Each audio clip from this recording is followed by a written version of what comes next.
Hello and welcome to our show. How about that crypto? My name is Robert Hughes, and I'm joined today with my co-host Charles. And today we're going to talk about what, Charles? What we're going to talk about today? So we're going to actually talk about something I recently watched on Amazon Prime. You can watch it if you want. It looks like it came out 2021, so this year, and it's called Cryptopia: Bitcoin and the Future of Internet. And it doesn't go too deep into it. It actually helped me, and I was thinking about you guys when I was watching it's probably something that can kind of make it more simplify what crypto is, what's blockchain, what's all this technical stuff, what's cryptocurrency in a technical standpoint, but breaking it down non-technically and giving you visuals, which I love. So being able to just really see it and see how what they're talking about, they really compared it to where it's something that like in real life that you could understand. That's every person can understand, it's still relevant. So I broke this kind of down into a few sections, and it's kind of like loosely, it's just my perspective, but I got opinions, I got a little bit of facts, a little bit of the aspects of control, freedom of having, of the cryptocurrency era, and something called the DAO, which was an incident with Ethereum, and I was like blew my mind like. Whew. So and then just some ideas off of what I've learned from the show. So let me just start off by saying that you know everything we're saying is not financial advice. This is for education and information purposes only. We are not here to sell you something or try to get you to buy something. So the one thing that I think a lot of people understand and get, but also a lot of people that maybe are have the FOMO are already into it. They're really focused on like just getting in and just maybe not thinking or doing their own due diligence, understanding what they're getting, right? So even people like I think it was the owner of Solana, the creator of Solana, and another CEO of it's called it's XAPO. I guess it's Expo maybe, but it's a company that's I think is based in Argentina or Switzerland, and they basically are the Fort Knox of crypto. And I'll get into that in a second. But those, it's just we want to make sure you understand it's high risk. So what you don't have, don't invest. Invest with the money that you can afford to lose. So back to a little bit of facts is not I don't know if everyone knows, but Bitcoin, there's only going to be 20 million minted. And once the 20 million has reached the cap, it's done minting. There's going to be no more new coins. So that's kind of in contrary to what's going on with inflation and how, governments can print out money to be able to basically bring down the value of their currency. So this was basically like the title said, was about Bitcoin and the future of internet, and it just asked certain aspects of it I just really pulled out to me. So it may not really go into any kind of order of the actual show, but these are just things that really stood out to me. And one thing that stood out to me, which I thought was pretty cool, is there's this company called AXAPO, so Axpo. I'm just going to call it, maybe I'm not saying it right, correct me if I'm wrong, but it's the Fort Knox of crypto. It's in Switzerland. It's a cold storage and it's underground currently. Um, and what's cool about that is basically it's where people like institutions and people with a lot of money. I'm sure there's a limit or whatever, but it's in cold. Well, as we discussed in another segment, it's cold storage. It's a cold wallet. So they call it cold storage too. It's where it's completely disconnected from the internet. And what's cool about this is it's actually underground, and it's a lot bigger than they were showing in the show. But it's basically like a bunker, retired like military type bunker, and it has nine generators and all that stuff. But it's supposed to be waterproof, bomb proof. So weather and all that stuff, and even I think it might be AMP proof, but I can't confirm that. So it's underground. And it's basically a bunch of hard drives in a room, or LAN room, if people know what LAN room is, and they're basically just storing someone's crypto. And Are they have servers running doing mining, or is it just no mining. It's not connected to the internet at all. Like there's no okay, Wi-Fi cards, there's no Bluetooth. When you go okay. in, they like basically strip search you, and they search you multiple times in each section. And there's certain areas that the camera people and all stuff, the documentary people, they weren't allowed in. So there's probably a lot more to it than I understand. But when it comes to the network side of it, that's what makes it a cold storage or a cold wallet, is that you can't access it unless you can physically go there to the computer and type it in. The Wi-Fi cards taken out, the Bluetooth devices, anything that can pick up any kind of signal, network signal, it's not attached to this system. And this is a huge Dude, underground facility. sounds like the next Mission Impossible film. Yeah, like people are still hard drives instead of gold and shit. It's gonna You got to steal that Bitcoin. be yeah, right. Like I got it on the flash drive. Dude, Yeah, it's still loading.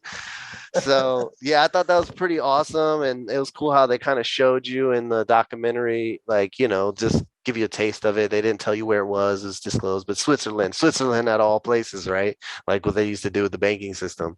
So it's like crypto's the new, Switzerland. Switzerland's the new like place you can store your crypto, and there's no regulation or whatnot. So it's pretty a neutral zone or whatever you call it, not easily accessible from outside countries or governments, jurisdictions. The other thing is the guy or the CEO, he's like, people don't take crypto seriously because it's so volatile. And recently we had a big dip that we'll talk about in another segment, but it is very true. And these people that are either developing these blockchains or cryptocurrencies and are running these corporations that are storing it, that's really the thing I've kind of hearing over and over again is just you got to know that it is high risk. Because right now it's high risk, right? And it's it's so new that it could go either way, and that's why that's what makes it so interesting and so great. But back to what I found about control was the banks get replaced by crypto if they're if like if they completed it today, like they were like, oh, crypto full blown, the regulations all, they do the regulation and it works great for everyone, right? It's a beautiful world. Then the banks would be cut out of the equation, which would have a big effect on the whole world economy. And there's so many pieces that we could talk about by that, but that's essentially what would happen. And so that's why you have people like Mr. Sherman in our, I believe, Senate or Congress or whatever. And he said in the past that he proposed to make crypto illegal. And you've heard about other countries banning crypto. China banned mining and crypto. India's working on it. They even talked about making it illegal to have possession. They talked about it, but it never happened. So that's kind of the idea about like, it's all about this control. And the whole narrative, like we spoke before about how it being illegally, doing stuff illegal, like the website on the dark net, the camel, I forget Silk what Road. Silk Road, yeah, it's camel. Yeah. Yeah, Silk Road like gave it a bad reputation because that's really when everyone started hearing about, oh, what is this Bitcoin? Like, people heard about, but when that story hit, that's like, oh, crypto, Bitcoin, blah, blah. And it gave it this bad rap. And that's the narrative they're pushing now for regulation so they can be as harsh as they want, Yeah. even though the banking systems themselves, like HSCB, have poured out billions of dollars for money laundering and all that. So it's like it's crazy that just my mind is blown when they talk about it. I read a statistic the other day that said JP Morgan averages just under $1 billion a year in compliance fines. So yeah, they touched on that too. They gave like I think it's a HS CSB or something like that. HSBC, yeah. Yeah, that bank, and then they gave another one how they've dished out billions of dollars for the exact thing that they're trying to say. Oh, Exactly. this is Exactly. it's happening already, and there's Yeah. nothing different. Yeah. And there's actually more transparency if you watch the video. There's actually more transparency within these transactions, anyways, and you can even see how much someone has in their wallet in a sense. So Yeah. that right there is Totally. just a whole nother conversation. But back to the great, it really got me excited. Honestly, when I watched this, it got me excited. I wanted to do this podcast ASAP. I was about to hit you up like, yo, let's do this right now. When you have your own currency and your own cryptocurrency, it is centralized with, like, say dollar, the US comes out with a dollar crypto, the dollar crypto, USD cryptocurrency. And if it'll be centralized, so basically they can have such transparency of everything you buy, wherever you're going. It's going to be your privacy's gone after that, right? And that's just my belief. So Iran is currently creating their own crypto to bypass US sanctions. That is big, right? That's a big, I didn't know that. I had no idea.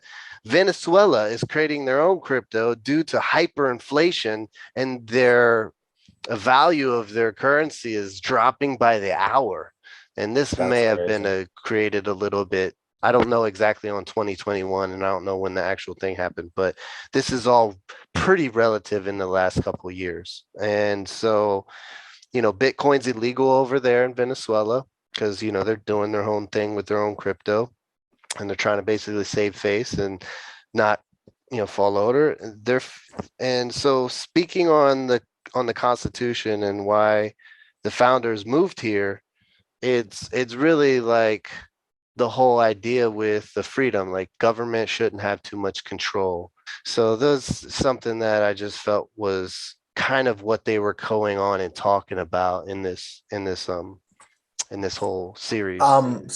There's something you said there. I was listening to somebody talk about this topic, and something that he said was, in addition to, or another way to look at it is, if you come from a society like the US, where the central government, who has the authority over the money, and you've been able to rely on that dollar for your whole life, you might not really understand just how important something like Bitcoin that no one has control over is. So, like, let's just say, benefit the doubt. Like, let's just say you do trust the government and you do think that the government should be under control. Well, let's just take this and, like, let's look at another country like Venezuela. Let's look at a country that has rapid inflation, and because the government is not being responsible and overspending, or there's corruption. Well, there's a lot of countries that are in that boat, that something like Bitcoin is, or other cryptocurrency, is going to make a lot of sense to them. And the fact that the US is increasing the money supply as much as they have, it might not hurt Americans as much as it's going to hurt somebody who is dollarized, like El Salvador or other South American, Central American nations, who, the citizens would rather have a dollar than within their own currency. Well, their currency isn't going to be worth that much. And now the hit on the dollar being inflated hurts the little countries that rely on the dollar more than it hurts us. So something to think about, like, if you get out of your own way and, like, think about, like, how other people around the world they're really relying on the US. And in a way, they're kind of relying on the US adopting this cryptocurrency and allowing it to flourish. So anyway, that was just a thought I wanted to. But yeah, I I'll was do. saying that the other part was, that was a good point you touched on, because you had mentioned people's eyes glaze over when you start talking about Bitcoin. And in my opinion, a lot of people just don't, like you said, just don't, and I totally agree with you, is people don't know about Bitcoin. So if the government, the media, and all that stuff starts pushing a negative narrative, you're going to be afraid of Bitcoin. You're not going to like Yeah. Bitcoin. You're going to be like, oh, it's trash. It's not worth anything, whatever. So, yeah, I mean, it has a lot to do with, there's so much freedom, and they touch on this, is it empowers the people all around the world. And there's so many more applications than just that. It's the blockchain technology in general, but that's a whole nother conversation. But the one thing that they really do stress though too is it's cool because they got critics, they got people that are skeptics, and they got people that are like all like the godfathers of crypto and shit and stuff like that, right? And the one thing they really pointed on and was kind of stood out to me is something I've known, I've heard, but it's something we have talked about in the past where you're like, oh, no, no, blah, blah. But I truly believe your keys, your crypto, not your keys, not your crypto. And that's having your own wallet. And that's where you can, although there's also the negatives to that, the whole decentralization concept kind of goes away, in my opinion, or can go away if a company has your wallet, because then, it's in their hands. So that's just something that I thought about. And anybody yeah, who wants to know more about wallets, you can check out our episode where we talked about wallets. Just for any of absolutely. those who didn't see that episode. All right, I'm gonna hit these two real quick as soon as fast as I can. So just bear with me. But there's a freedom perspective. This is not my freedom section. So the freedom of it and the power it gives you is there was a Chinese student that reported a sexual harassment and was sidelined by the university. So what she did is she put her report, like, reporting the letter or whatever that she sent to the university, and she put it in the metadata of Ethereum transaction. And the metadata is just information about the data. So she put it in the transaction, which forever on blockchain. It can't go away. It's immutable, meaning it can't be erased. So she basically was able to put her document onto a publicly accessible uh, location on the network, and where anyone can go and read it. And it's basically the conversation or the report that she reported, so she wouldn't have to be silenced. That was something that was interesting to me, and I That's don't know if so that was cool. technical, but that's the easiest way I could basically describe it. Basically, you're saying that censorship is going to be hard.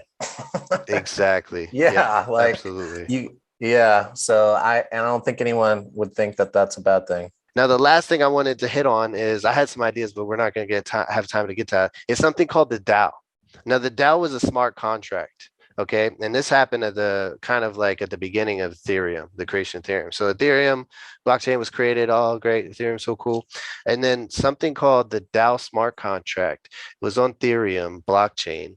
And an incident from sloppy code left their safety box, aka wallet, open. So in the video, when they're explaining what blockchain and what cryptocurrency is and wallets, they give it as like basically, which I thought was really good. It's a safety box, like a transparent safety box.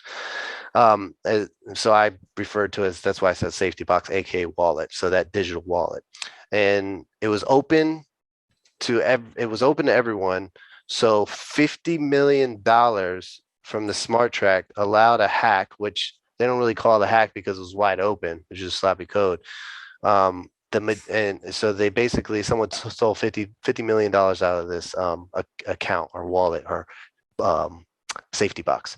So the majority of the Ethereum community rolled back the blockchain as if it never happened. So what do you mean by that? So what I meant by it is that they forged what they did is they forked into two separate networks. Ethereum forked into two separate networks. So it was originally one. They forked it into two different networks. One where the money was gone and one where the money was restored to the original owners. Now, this is breaking the number one rule of crypto: never alter blockchain code. And that's where the skeptics are like, immutability is only as long as the big players haven't lost money. So I thought that was very Interesting. interesting. I never heard about that. So I was like, oh, that's cool. So basically, this that's interesting. I've never heard that before, but it kind of makes sense. Like, okay, so from what I understand, and if anybody wants to correct me, when I read about Bitcoin changing the rules about like their code or their protocols or whatever, the rules of the network, um, you needed like 90% of Bitcoin holders to agree in order to make the change. And so if you can, and other different blockchains or different cryptos, they have different rules, and some are like it just needs to be a majority. So that could be 51%, which would mean that the bigger players have more power. 90% would be challenging. I wonder what Ethereum is. But that's really interesting thought that you can roll it back so as if it never happened. And Yeah. yeah, that's And like the interesting. guy said, the skeptic said, he's like immutability only lasts as long as the big players haven't lost their money. So as long as it's like if you lose your little chump change, a couple $100,000, nah, I ain't fucking he's short. But if you start losing millions and tens of millions, maybe $100 million, you might be able to roll back and they might be able to change the code. Now that is something that is very interesting, and that is almost, I'm to be honest with you, a little bit scary. But yeah, that's all I got. It's a great show. I mean, it's a great documentary. It's very non-biased in my opinion, because he's not like focused on the positive or the negative. He's basically like, what is it and what's the future and stuff like that. And we can get into another conversation down the road about the whole metaverse and what's 3.0 and stuff like that, because that all kind of goes into the cryptocurrency conversation. But yeah, it's So interesting, guys. Check it what's out. this show called? So it's just a documentary, and it's only just like one show. One, it's like a movie basically, but a documentary. And it's called, I had it up in a second. It's called Cryptopia, Bitcoin and the Future of the Internet. So if you guys just go to Amazon and type in crypto, it's literally the second one down. If you go under Prime, select under Prime Video. It's That's literally the cool. second Yeah, one. I think any of you that are interested to get a kind of an overview. It sounds like it was a pretty good overview, kind of Yeah. bring you up to speed. Yeah, totally not technical. I mean, obviously, when you're learning something new, there's going to be a couple technical words, but they literally do it to where they really did it very nice in the visuals to help you understand from a very high level what is crypto, what's blockchain. And I still feel like I would watch it again just so I could get every little detail of it. But the first time I watched it, I could understand most of it. So you guys shouldn't have a problem. Cool. Yeah, man. Maybe we'll pick a couple of the topics and do like a deeper dive. And since today was like kind of a synopsis, a summary of what to expect and things that Charles learned in this show. And I think there's a couple things I think we'll have to unpack in later shows to dive in a little deeper. But I think that was pretty awesome. Yeah, man. Uh, So, so thank you for having us, man. I'm excited about this. When I watched the show, it opened my eyes up and I was able to really see it from a different perspective.